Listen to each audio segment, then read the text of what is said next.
اور یہ مسئلہ توحید آپ نے اس انداز میں لوگوں کو بتایا، سکھایا کہ وہی لوگ جو در در پہ اپنی جبینیں جھکانے والے تھے، پھر انہوں نے ایک خدا کی خاطر سب کچھ برداشت کیا، سب کچھ قربان کیا، مگر عقیدہ توحید میں ذرا برابر بھی، ان کے ایمان میں ذرا برابر بھی شک و شبہ پیدا نہیں ہوا، ذرا برابر بھی ڈگمگائے نہیں وہ۔ پھر انہوں نے پتھر تو کھائے مگر رب کی توحید نہیں چھوڑی،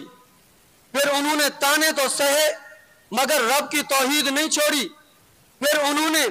جناب قید و بند کی صعوبتیں تو برداشت کی، رب کی توحید نہیں چھوڑی، پھر انہوں نے رب کی توحید کی خاطر شہادت تو قبول کی، وہ بدر میں شہید ہوئے، احد میں شہید ہوئے، لیکن رب کی توحید نہیں چھوڑی، پھر انہوں نے رب کی توحید کی خاطر غزوہ خندق میں اپنے پیٹ پہ پتھر باندھے مگر رب کی توحید نہیں چھوڑی۔ اور اس زمانے میں آپ کو پتہ ہے سب سے بڑی دشمنی یہ ہوتی تھی کہ کوئی بندہ ایک خدا کی بات کر دیتا، بس جس نے ایک خدا کا نعرہ لگایا، ایک خدا کی بات کی، سمجھ لو پورا معاشرہ اس کا دشمن ہو گیا۔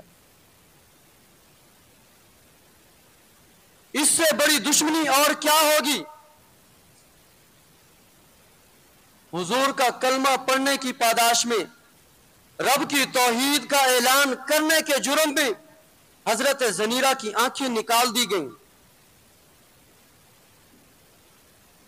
حضرت سمیہ کی جان کے 2 ٹکڑے کر دیے گئے، حضرت بلال رضی اللہ تعالیٰ عنہ کو دہکتے ہوئے انگاروں پہ لٹا دیا گیا۔ یہ کیا تھا؟ دشمنی۔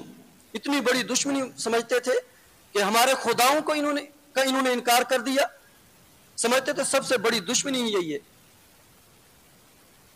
مگر قربان جاؤں حضور کے ماننے والوں پہ کہ انہوں نے آنکھیں تو نکلوائیں، انہوں نے اپنے جسموں کے ٹکڑے تو کروائے، وہ آگ کے انگاروں پہ لیٹ تو گئے، انہوں نے شاب ابی طالب کی گھاٹیوں میں